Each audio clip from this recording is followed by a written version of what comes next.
Welcome to episode 14 of Stock Car Media's Inside the Garage with Liam and Ryan. We're here to talk about the results of the ROVAL. Kyle Larson, he wins it again. What's that, again? Seventh? Yes, this will be 7. You might want to move that a little. It's probably good there. Just not so close to your mouth because it's a little louder this time so we can hear Liam a little better. We're always making sure the audio levels are good. But Kyle Larson wins it again in the least likely way. Yeah, that was not likely at all. Not what I was expecting out of Larson. He went into that race kind of in a not necessarily a must-win situation, but one where he had to perform decently, and the beginning of the race was not looking like that. We had 11 drivers. No, we had like 10 drivers that were insanely close in points. Yes, it was a very close points battle. I mean, William Byron, who was sitting in 11th out of 12, or round of 12 drivers, he was closer to must win at that point, but still could make it in on points. But as the race went on, unfortunately, we had Bowman. He was last in the points. He started there, and he kind of stayed there. Yeah. Well, he got wrecked too at Talladega, the rain shortened race. Yes. We had last week. That's the same thing that happened to Kyle Larson. He had Justin Allgaier. It was actually William Byron was pushing on Justin Allgaier, and the 77 of Allgaier just spun right into Larson, and Larson was able to get back out on the track, but not really compete, especially after the rain just rolled into Talladega County. So really, this win came in clutch for Kyle Larson. Yes. Because it moves him on to the round of 8. Yeah, obviously. And he's actually been pretty good at performing well at the ROVAL, or at least coming in clutch, because I don't know if you remember back in 2018, that happened to Kyle Larson before, where he really needed to win, and he wrecked his car in the end of that race there, and he just barely got to pass Jeffrey Earnhardt to advance to the next round. And they were showing that a little bit on the broadcast yesterday. You can't, or wait, Jeffrey Earnhardt was in the playoffs?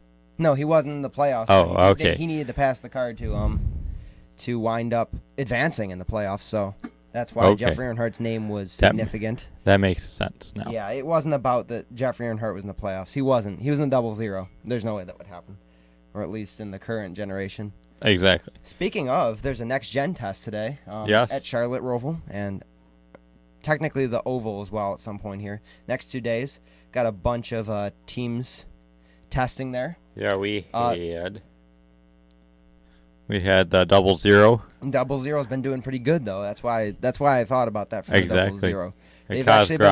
They've been recording some lap times that were better than Truex and the other guys that are there. So that is really good. That is one of the things that people have been hoping for with this next gen. I saw their when they took their break there, the campers out of the infield, they were 10th out of 20 cars. Yes. Which is pretty good. Considering most of the other teams there are not bad teams. Right. It's like, I mean, probably the only other person, well, you have Rick Ware there. He's the only other team that could be comparing with Starcom, and then Spire's there, but meaning they're probably competing better than Spire and Rick Ware. Yeah, exactly. So that is something great for them. You know who else did very good at the ROVAL? Who? Tyler Reddick. Yes. No, he had quite some fast lap times. Not too loud. Yeah, I turned you up because last time I rewatched the video and you were just looking away from the microphone quite a little bit, and so I figured if I turn you up to where you're just not far enough away from the microphone, you won't be too loud. And you've been a little close to the microphone today. Oh, okay. So it doesn't meet our setup. So that's all. Okay, but yeah, Tyler Reddick ran place 2, or he came home second in the race yesterday. Yes, very good finish for Tyler Reddick. his third runner-up finish of his Cup career, his second for the season, and second runner-up to a Hendrick car this season. Yes, I think that he could have won. I mean, if there was some more laps in that race, he definitely could have. Because even though Kyle Larson was doing good, I don't really consider Kyle Larson to be the dominant car of the day yesterday. So no. And Tyler Reddick was doing very well the whole day, and he has been the past couple weeks here. Had there been probably another restart, like if they would have thrown like a caution for Byron off the track or something, had he not restarted or something. Yeah. I think what we definitely have to move on here to is Kevin Harvick and Chase Elliott's continuation here. The sequel. Yes, the sequel. So I guess we got to set it up here. Bristol, a few weeks ago, they went 3 wide, and it was Kevin Harvick, Chase Elliott, and somebody else. But Chase, a lap car. A lap car, yes, obviously. I didn't say that, but I was thinking it. Chase Elliott went 3 wide with the lap car and Kevin Harvick to pass Kevin Harvick, and Kevin Harvick just slid up, cut Chase Elliott's tire, and Chase Elliott was very upset because was he leading? Yes, he was. He was leading. Okay, so he had to go to the pits. He had to get a new tire. He was pretty much a lap down by the time he came out. And he came out, he ran up into the side of Kevin Harvick, and he got around Kevin Harvick. And with the fresh tires? With the fresh tires. And stayed in front of him. Slowed him down. And so much so that he allowed Kyle Larson to pass Kevin Harvick, who was in the lead at the time, and win the race. So really, Chase Elliott allowed his teammate to win because he was so mad at Harvick. And you can just guess that was not something fun for Harvick. Happy Harvick was not so happy. Well, you know that's why they call him Happy Harvick. It's a sarcastic notion. Oh, okay. It's because back in the mid-2000s, he was never happy. He was always a mad man. Always. So that's why they call him that. But Harvick's not been very happy. They had a very heated discussion on pit road after that race. And there's been some... Chase Elliott's cooled off quite a bit. Chase Elliott was mad that night, but past few weeks he's just been like, whatever. Kevin Harvick, on the other hand, not so much. And you want to go into detail of what happened in the race? Well, coming into I can't remember on the infield portion. Yes, they're coming out of the infield, coming out onto the regular oval surface. But I got cars, and they're coming around a turn, and Harvick was behind Elliott. I think, I don't know, listen to the sound of the car. He did not let off the gas. The throttle, yes. Or the throttle. It's somewhere where other people were lifting. Yep. And Kevin Harvick did not. I don't think it was an accident, and Kevin Harvick admitted it wasn't. And he's not a very good road course. I'm referring to the first incident. Yes, so am I. Exactly. But he was saying, you're talking about the second incident. Still. I'm talking about the one where he spun him on the infield. Spun out Elliott, the back of his car got all messed up. And then... All right, just let me finish my explanation. Yes. But Harvick didn't really let out of the gas coming out of the corner, which ended up getting him right up into the back bumper, quarter panel of Elliott, spinning him up into the wall. Yes. Elliott decided to retaliate by coming back up and trying to swat at Harvick up on the oval. But he collected Cole Custer instead. Yes. Harvick, you could tell Harvick wasn't happy. In post-race interviews, they asked him, hey, what the heck happened with Chase Elliott there? And Harvick's response in one of the interviews was, do you remember Bristol? And he proceeded to walk away quickly. So that's pretty much admitting it was purposeful. Yep. I don't really think that was a fair treatment compared to what Elliott did. Elliott let Harvick have a second place finish. And obviously Elliott came back to finish pretty well, but I don't think that was Harvick's intentions. No, Harvick was just trying to... Harvick waited till the perfect moment. He said, hey, you're not doing so well right now. How can I keep you from advancing in the playoffs? And it almost worked. It really did. Yeah. And had NASCAR black flag Chase Elliott, which Should have. Probably should have. That would have been exactly what happened probably if he had to pit to get that bumper cover off, because when he hit the wall, it tore the bumper cover off. When he pitted for repairs, they taped it up, but that tape did not hold at 100 and something miles an hour. He was riding in front of a few of the leaders for a little bit. He was running trying to stay on lap, staying on the lead lap, but the leaders are trying to stay behind or trying to stay back in case that bumper flew off.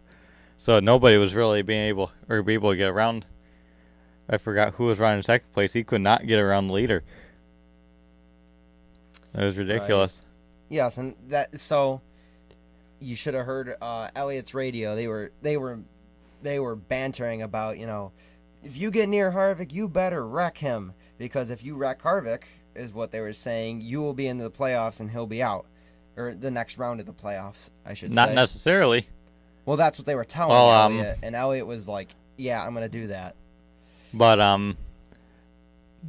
something like that probably would have gotten both of the drivers suspended, I think. At least Elliott. If Elliott initiated the complete wreck of Kevin Harvick's car, it would have got Elliott in trouble, big trouble.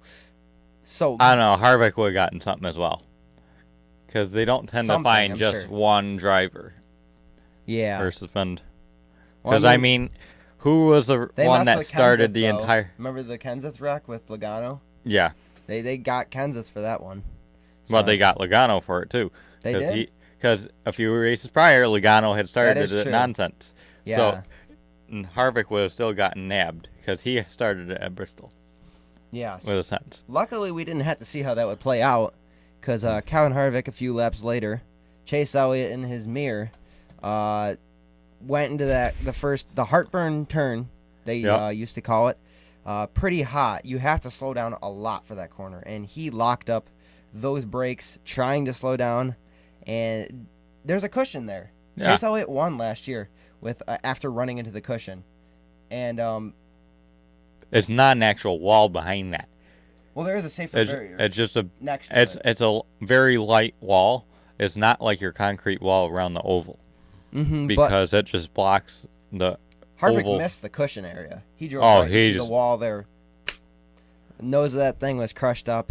Yep, and, he was toast. I like to joke a little that you do remember there was a vote. Yes. It was between the ice and the fire scheme, and which one caught fire? The fire scheme that got voted on. He should have, although if he would have drove the ice did car. Catch fire. I couldn't find any pictures of it, but he did catch fire. I saw it on TV. Yes. What were you saying? I wonder what would have happened if he caught or had the ice scheme. I don't know. Ice storm or something. I don't know. Probably would have just melted away. See Kevin Harvick sitting there. But enough with that. Hopefully that doesn't continue. I see round 3 coming. I really do, but I don't. If that happens, I'm pretty sure NASCAR is going to step in, because even Mr. Hendrick, Rick Hendrick, was speaking about he wants this done. He wants NASCAR to mandate that they're done with this rivalry.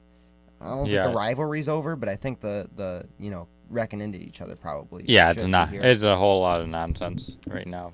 Chris Buescher didn't do too bad. No, he came up and finished, what, 3rd? Yes, he did finish 3rd. That was, he's not really somebody you look at and say he's about to go compete very well at a road course. Right. I didn't go into the day thinking, man, Chris Buescher might win today. But he did. He didn't win, but he did do very well. Yes. And, that's something to be proud of. He's there testing, and he spun the thing out, but I would call him a threat next year as he's getting older and more educated in the He's kind of maturing. This year's been a good one for him. Look at William Byron in the years prior. Situation. Yes. This year has been probably the best for William Byron. I think it will get better, though, because you still see problems. He's very young. He did very well yesterday, but he also did very poorly yesterday. Yes. He was leading and he was up front, but every time he would figure out some way to spin the car, miss a chicane. Just he was in the wrong. He did the wrong things at the wrong time, which cost him a spot. Look at veteran Denny Hamlin. He was leading when he missed the chicane. True. He was getting a lot of pressure from Tyler Reddick and totally was not even looking in front of him. This track's a baby. This track is very young. I mean, even the most experienced drivers, Kurt Busch, his comments were he missed that chicane. He said, "I haven't missed that chicane in 3 years." But you got to think about it. It's only 3 years. He had no more than 3 years of experience there. Exactly. So nobody is well versed in the ROVAL. No. You go into the ROVAL unknowing. It is almost like a super speedway, except obviously, the same implications of super speedway, but a whole different racing experience. Exactly. So that's something to keep in mind. Right. But I really think that was an overall good race. Mm-hmm. It was a very entertaining race. Whether your driver got knocked out, got pushed into the next round of the playoffs, got wrecked, it was a entertaining experience to see. Right. Yeah, it's always something I look forward to when I see it on the schedule. Had me on the edge of my seat, had me gasping for breath, Mm-hmm. and it was something I enjoyed watching. Did you happen to mention everybody got eliminated here? No, I did not get the chance. Obviously, after his wreck, Kevin Harvick was eliminated. Christopher Bell was eliminated early. He had a few incidences. Did he wreck out, or did he continue? No, he continued. He definitely had some problems. So. But I did know that he was having some Unfortunately, issues. William Byron was eliminated after a fairly decent day. Run. But Bowman, he was last in the. He was experiencing some the same troubles that Larson was. I don't even think we mentioned that, but the reason we were scared about Larson is because he fell below the cutoff line. Yes. He had some alternator issues. The belt came off, and they thought it was battery issues at first. And Bowman was having battery issues as well. They could not keep a voltage in that thing. So it was a tough one for him, but he was really in a must-win situation, which I found improbable. Byron went out there, competed, and had a chance. Exactly. Let's move on to some news from this week, though. Yeah. We'll start off with Austin Dillon and Sheldon Creed. They're both getting Whelen engineering paint schemes. Yep. If you don't know what Whelen engineering is they make emergency lights, the kind of ones you find on the top of your local police department's cars. How did I know you were going to do that? But he ran it this weekend. Dillon did. Yes, he did run it this weekend. He ran very well. Yes, and I like that paint scheme on the car. Yes. He had the cautions fell at the wrong time for him, but he was running top 5 most of the day, and that was very good for him. Sheldon Creed, obviously we know he's going to the 2 in the Xfinity. Well, we didn't know he was going to the 2 until just recently, but we knew he was going to the Xfinity Series with RCR. We know that Myatt Snider's not getting thrown out of RCR. But where is he getting put? Where is he getting stashed away? That. Yeah, RCR says they're keeping him in their driver development program. So does that mean they're still thinking about a second car or something? Or are they thinking about returning to the Truck Series? That's something I've been thinking about. Maybe. That's a possibility. That'd be sweet. Snider was pretty good in the Truck Series. Yes. And, he's been decent in Xfinity, but not quite to the same extent. I would like to see that. Yeah. That would definitely be a good spot for him because obviously Creed's in. There's nothing they can do. I really think Creed was an awesome move. Yeah. But I would be disappointed if we lost Myatt Snider. Yeah. In some sense. He definitely tried over there. I mean, he did pull off a win over at Homestead in Miami. And I mean, it wouldn't be surprising if they put a second car in the Xfinity Series. They've had an extremely successful Xfinity program. Right, and I think they've had a hard couple years here. Yes. I'm still surprised they didn't take Alfredo for Xfinity. I would have kept him in Xfinity because the longest he's been in a ride is the Cup Series this year.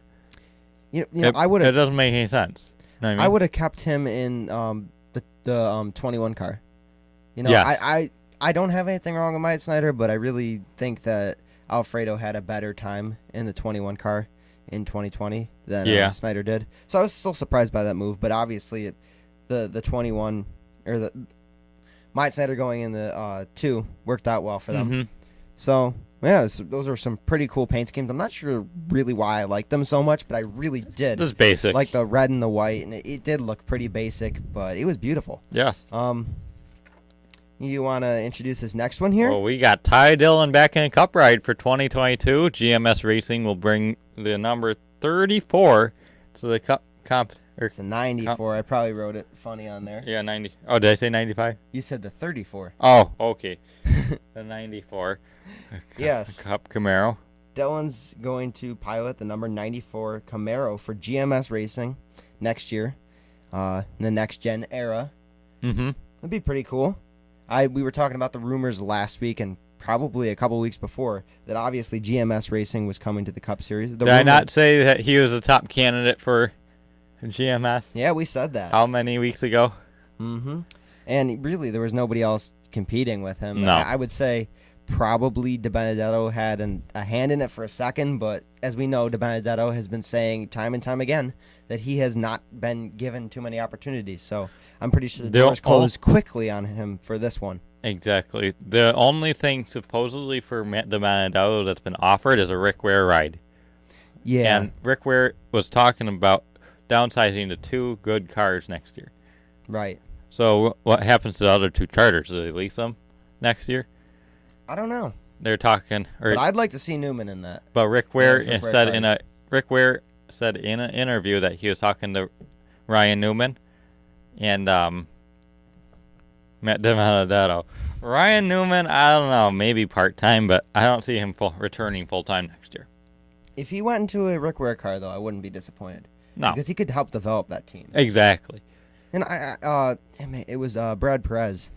He made the point yesterday on Twitter that Rick Ware Racing is one of the most, one of the only independent teams in the Cup Series. Because if you think about it, there's no Rick Ware Automotive Group. There's no Rick Ware Truck Rentals. There's no Rick Ware Oil. There's no Rick Ware Fabrication. There's no. So most of these other teams have brands behind them, that companies that they're based out of. Hendrick Automotive, Penske Truck Rentals, Joe Gibbs Driven Motor Oil. Mm-hmm. I mean, as much as they don't perform that well, he built this team from the ground up. So that's something to be said for him. Right, exactly.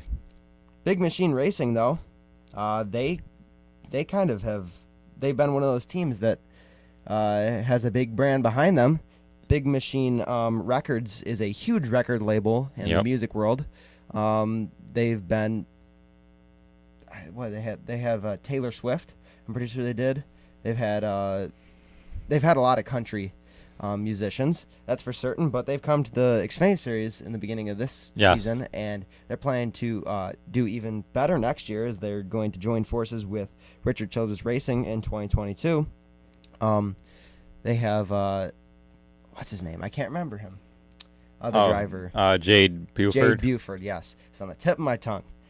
Yes, he drives that car, and he drives the wheels off that thing. Yes. Because he's landed that thing in the top 15, top 20 quite a few times here. And that's a big move for a team like that. Right, exactly, especially as they go into their sophomore year next year. Right. It's a lot like Jordan Anderson Racing, except Jordan Anderson Racing is doing even surprisingly better, and they don't really have as much backing as Big Machine has. I mean, they have the same partnership with RCR. Mm-hmm. So it could be... But no, they don't have as much funds. They could be very comparable next year. Exactly. Or even better, Big Machine could become a huge player in the NASCAR Xfinity Series. I'm interested to see where that goes. I always love their, spiked coolers or something paint scheme. Always looks cool. Mm-hmm. You want to introduce this next one? It's a little bit of sad news, but we kind of saw it coming. Yep, Michael Annett will be retiring from full-time competition at the end of the 2021 Xfinity Series season. Yeah. He got back in the car this weekend at the ROVAL. Didn't do so well either. No. Obviously, Josh Berry's not a road course ringer by any means, but I don't know. I feel like neither is Michael Annett, so it really couldn't have hurt to keep Josh Berry in the car, because you read the entry list, it did say Josh Berry in that car, and they basically said, yeah, we're getting Michael Annett to go in the car.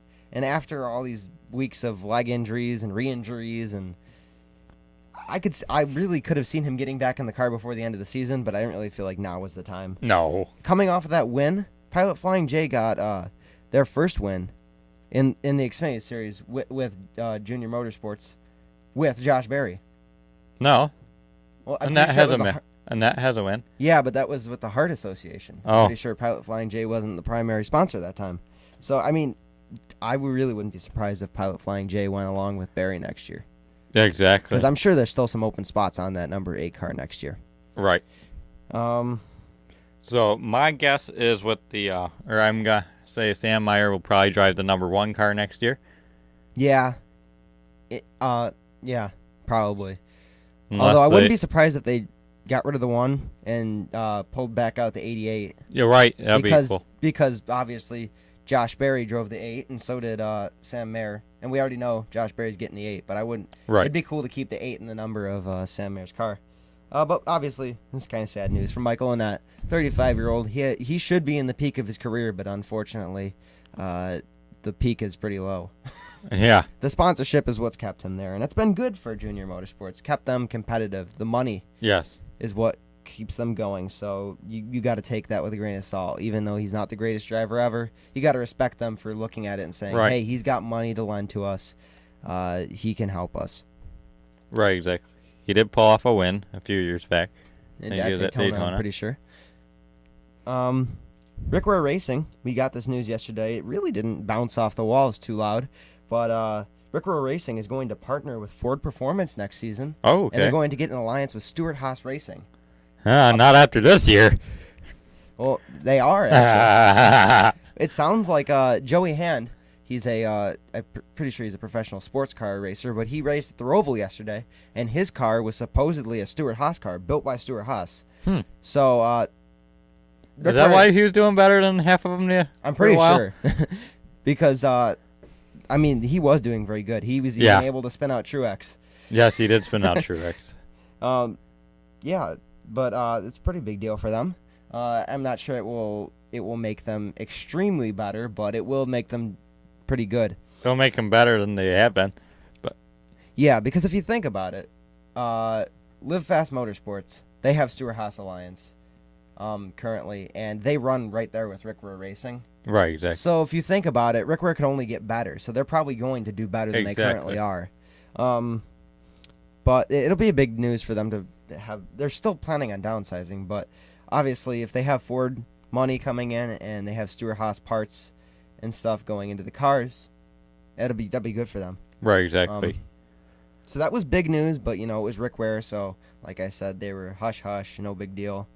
And if this goes how they would like, they're going to regret not publicizing this news so much.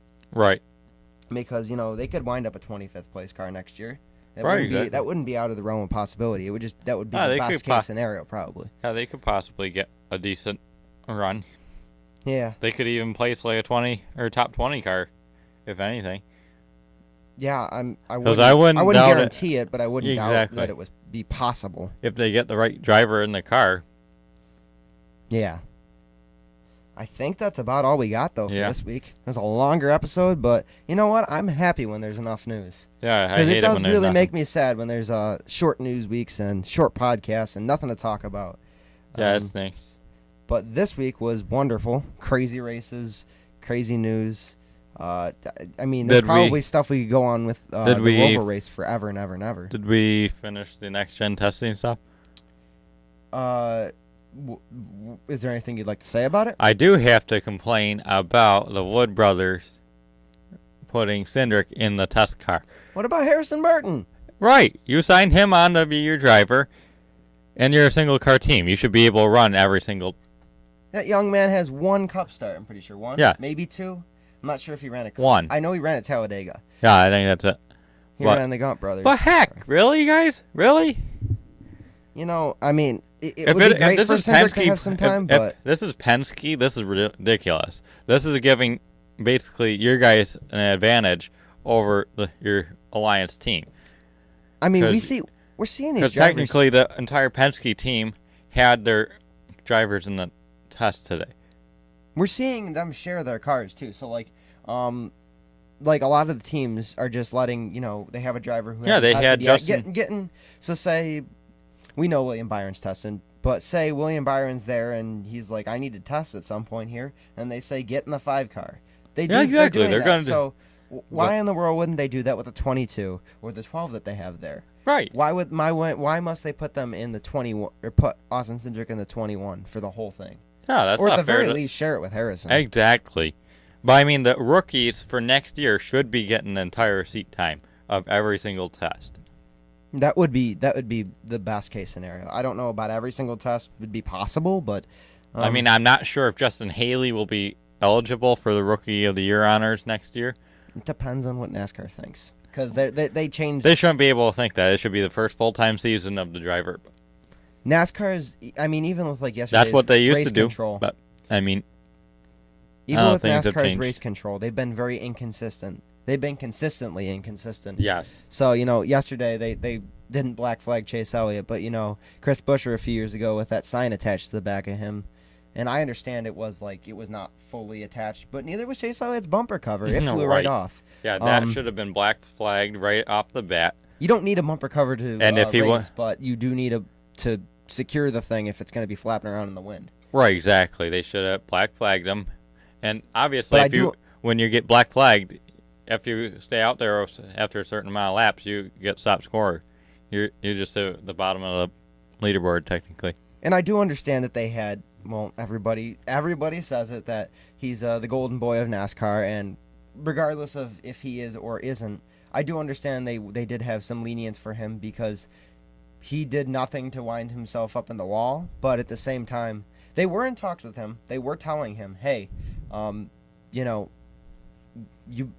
gonna black flag you soon if you don't get that thing off. And just in the nick of time, the It fell bumper off. cover did fall off. So. Sounds like they were planning on black flagging him, but they were really giving him more lenience than they would most people. They definitely, I don't know. Usually for spinning people on purpose, they usually give the black flag as well, if I'm not mistaken. Dependent. Like I said, consistently inconsistent with NASCAR. Yeah. Their rules. Like, I think they would have, or they should have, or put a caution for William Byron had he sat there, or he sat there for a little bit. It took him a while to get out of the grass. William Byron? Yes. I don't know if I saw that part, but that one should have honestly had a caution. But yeah, Brad Keselowski made it. He spun like 4 times, and they didn't put out a caution. I mean, he sat there in the chicane for until he could get the car started. That's ridiculous. Surprised he advanced, but he did. Yes, he did. And Kevin Harvick didn't, because walls crush cars. They do. Well, it's about all we got for this week. Thanks for tuning in. We were happy to be here and talking. It's always fun for me and Liam to talk, but it's even more fun to broadcast it on here. Right. Give somebody else a chance to hear what we got to say.